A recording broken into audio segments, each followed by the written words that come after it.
Isa na namang big loss para dito sa Terra Firma kahit di pa nga nakakabangon mula sa big blowout 30-point loss nila laban sa rising team na Converge. Ano bang nangyayari sa Terra Firma? Ito ba yung sinasabi ng PBA na patas na trade?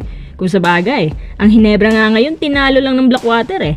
Patas na patas talaga, pero mas malala Terra Firma kasi since na mataas ang average points ni C-Stan, nandyan pa si Pringle. Bakit bumalik sa dati ang pangit na record nila?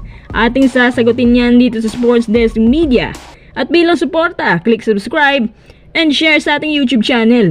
Salamat din sa mga nag-follow sa ating TikTok page at pakibisita na rin ang ating showcase. Si C-Stan ay agad namang umi-impact para tulungan ng Terra Firma mula sa kanilang pagiging underdog sa PBA. Akala ng karamihan na si C-Stan ang susi para makasabay sa kompetisyon ng team na to. Ang nangyari, baliktad sa expectation natin. Since nung naipasok si C-Stan sa jeep, parang sumakay sila pababa. Hindi umabante ang jeep. Bakit naman? Una ho, halatang halata na hindi marunong ang coach ng Terra Firma kung paano gamitin si C-Stan. Mapapansin mo yan kapag pinasok siya na wala si Pringle. Basta-basta lang siyang pinapasok kung kailan nila gusto. Pangalawa, basang-basa na ang pick and roll nila Pringle at C-Stan. Every time talaga na nasa floor silang dalawa, yung ika ngay Hinebra connection nandyan pa rin. Yun lang din ang kayang i-utilize ni Coach Cardell para kay C-Stan. Pangatlo, Terra Firma nakarely kaagad sa kanya. Di porket may big man sila na legit, gagawin na nilang ika ngay Junmar version nila.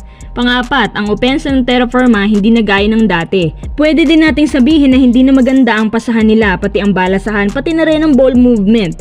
Ibang-iba nung wala pa si C-Stan. Pang-lima, dahil sa kalituhan sa opensa, pati depensa nila nagiging wide open na rin. Panghuli, binababad nila si C-Stan kahit di magandang chemistry na naidudulot niya sa team. Alam niyo si C-Stan nung una itong napunta sa Hinebra, pansin ko na hindi naman magandang chemistry nila. Kumbaga, nag-a-adjust pa sila kay C-Stan ng ilang games.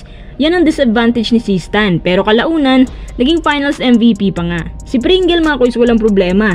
Yung firepower niya sa team ang masasabi ko na malaking bonus. Nagagawa niya sa floor ang gusto niya gaya ng ginagawa niya dati sa Global Port. Versatile si Pringle, walang pinipiling panahon at oras. Habang si C-Stan medyo limitado lang ang kayang gawin sa court, diba? Kahit nga yung free throw niya, hirap siya.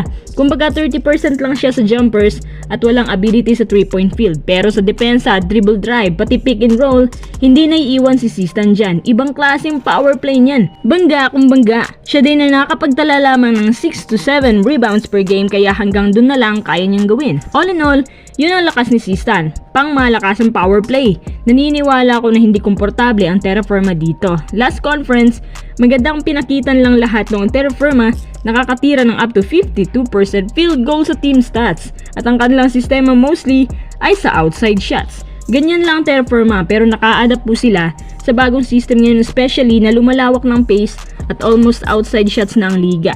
Kapag ganito ang nilalaro nila, sibak talaga si C-Stan sa kanila. Kung ako sa Terra Firma, kung hindi sila marunong o hindi komportable, i-trade nila si C-Stan kay Arvin. Parang yun ang kailangan nila eh, yung center PF na wing.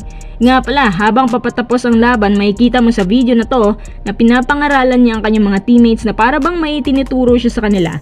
Nag-ala coach tuloy si C-Stan. Mga quiz, hindi naman po kasalanan ni C-Stan ang mga nangyayari ngayon sa jeep.